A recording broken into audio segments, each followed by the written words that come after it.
దాదాపుగా వేలాది మంది టీచర్ల నియామకాలు చేపట్టినాం. రేపు మార్చి 2 రోజు మళ్ళీ ఇంకొక 6,000 పైచిలకు ప్రభుత్వ ఉద్యోగాలు నిరుద్యోగులకు ఇవ్వబోతున్నాము. దాదాపుగా 70 రోజుల్లో 30,000 పైచిలకు ప్రభుత్వ ఉద్యోగాలు చేపట్టడం ద్వారా నిరుద్యోగ యువకుల యొక్క ఆందోళనని ఆకాంక్షల్ని దృష్టిలో పెట్టుకొని మా ప్రభుత్వం పనిచేస్తుంది. మీరు ఎక్కడికక్కడ వదిలేసిపోయిన సంసారాన్ని చక్కదిద్దే ప్రయత్నం చేసుకుంటూ ఉద్యోగ నియామకాలు చేపడుతూ మీరు ఎక్కడికక్కడ కట్టి కూలగొట్టిన ప్రాజెక్టులను వాటిని ఎట్లా చక్కదిద్దాలనో తెలియక తల ప్రాణం తోకొకొస్తుంది. రోజుల కొద్ది వాటిని చూసినా కూడా అర్థం కాని పరిస్థితులు. ఈరోజు అందులో నుంచి ఉత్తమ్ కుమార్ రెడ్డి గారు ఆయన ఏమంటారు ఆయనకున్న అనుభవాన్ని అంత పెడితే కూడా వాళ్ళు చేసిన తప్పిదాలను లెక్క రాసుకోనికి కూడా సమయం సరిపోతలేదు. ఎంత బుర్ర లేకుండా. అందుకనే మన ఎక్కడో చెప్పిన దూలంలాక పెరిగిండు కానీ దూడకున్న బుద్ధి కూడా లేదు హరీష్ రావు. కానీ మేడిగడ్డల నీళ్ళు ఎత్తి అన్నారంలో పోయాలంట.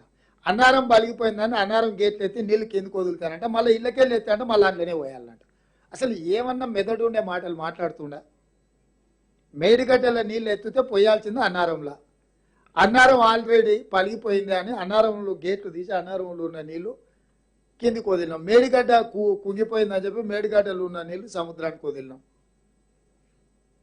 ఇందులో నుంచి ఎత్తి అందులో పోసి అందులో నుంచి ఎత్తి ఇందులో పోసి కాకి లెక్కలు రాసి 1,00,000 కోట్లు మింగి ఇవాళ అది మొత్తం కుంగిపోయిన దాన్ని ఎట్లా బాగు చేయాలో దానికి సలహా చెప్పరు.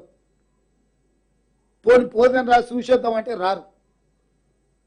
80,000 పుస్తకాలు చదివిన ఆయన రావయ్య స్వామి బడికి వచ్చి నీ చదువు అంత ఏందో చూడు, ఇక్కడ పరీక్షలు అవుతున్నాయి ఏమైనా చెప్పు అని అంటే ఆయన రాడు. వచ్చిన అల్లుడేమో నోరు తెరిస్తే అబద్ధమే. అంటే ఈరోజు నీళ్ళ విషయంలో వాళ్ళు చేసింది దోపిడే. నీళ్ళ ముసుగులో నిధుల దోపిడీ జరిగింది. 1,00,000 కోట్లు ఖర్చు పెట్టిన 1,00,000 కోట్లతో కట్టిన కాళేశ్వరం ఒకవేళ కూలిపోకపోయి ఉంటే వీళ్ళు చేసిన తప్పిదాల మీద చర్చ కొంత తక్కువ జరిగి ఉండేది. ఇవాళ మేడిగడ్డ కుంగిపోయింది అన్నారం పగిలిపోయింది అని చెప్తుంటే మళ్ళీ మేడిగడ్డల నుంచి నీళ్ళు ఎత్తి అన్నారంలో పోయమంటారు. వితండవాదంతో అచ్చంపేట పోయింది అచ్చంపేటకు పోయి చెప్తున్నాడు మొత్తం ప్రాజెక్టులు వాళ్ళకి అప్పచెప్పిరా.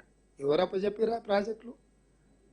ఇంటికి పిలిచి పంచపక్ష ప్రమాణాలు పెట్టి జీవోలు మీ ఇంట్లో తీసి మొత్తం కొల్లగొట్టమని చెప్పి మీరే తాళాలకు గుర్తి జగన్ రెడ్డి చేతిలో పెడతారు. కృష్ణానది జలాలు మీరు కొల్లగొట్టకపోండి. స్వయంగా కేసీఆర్ మాట్లాడింది చూపించినా కూడా కనీసం ఇప్పటికైనా అర్థం చేసుకొని నోరు మూసుకొని ఉంటారేమో అని మేము అనుకున్నాం. మళ్ళీ అదే తప్పుడు మాటలు మాట్లాడుకుంటూ ఊరు మీద తిరుగుతున్నారు. గోదావరి జలాలు అట్లా పోయినాయి, కృష్ణానది జలాలు ఇట్లా పోయినాయి, ఉద్యోగ నియామకాలు కోర్టులకు వదిలేసిండ్రు, రాష్ట్రంలో పరిపాలన గాలికి వదిలేసిండ్రు. 10 ఏళ్ళు వాళ్ళు అమలు చేయని వాళ్ళు ఇచ్చిన హామీలు. నేను ఇప్పుడు కూడా సూటిగా టీఆర్ఎస్ పార్టీకి సవాల్ విసురుతున్నా. మీరు మీ 10 సంవత్సరాలలో 2 ఎన్నికల మేనిఫెస్టోలు మొన్న మేము ఎన్నికలలో ఇచ్చిన 6 గ్యారెంటీల మీద ప్రత్యేక శాసనసభ సమావేశాలు పెట్టి చర్చించడానికి మీరు సిద్ధంగా ఉన్నారా? వీళ్ళ వ్యవహారం ఇట్లుంటే సరిగ్గా మొదటి రోజు బీఆర్ఎస్ వాళ్ళు మాట్లాడిన ప్రెస్ మీట్ కాగితాలు తీసుకొని వచ్చి బీజేపీ వాళ్ళు మాట్లాడుతున్నారు. పొల్లు ఓకుట హరీష్ రావు మాట్లాడిన తెల్లారి కిషన్ రెడ్డి మాట్లాడతాడు అదే భాష. అదే వాళ్ళ ఇద్దరి భాషలో భావంలో ఆలోచన విధానంలో ఏమీ తేడా లేదు.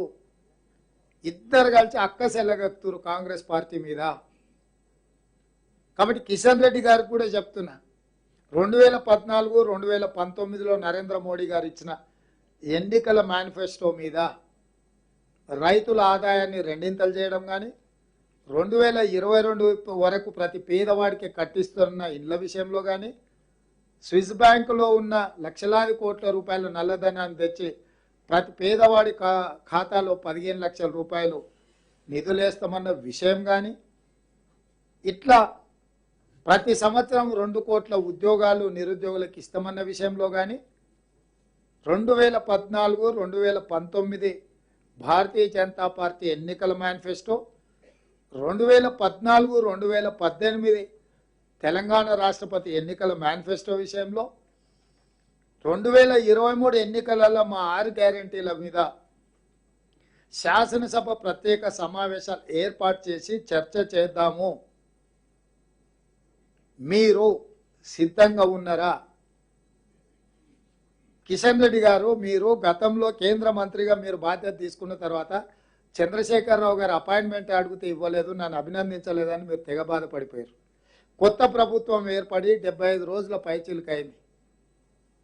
నేనే మిమ్మల్ని మాట్లాడడానికి ప్రయత్నం చేసిన, సమస్యలు ఏమనుంటే కలుద్దామన్న. ఈ రోజు వరకు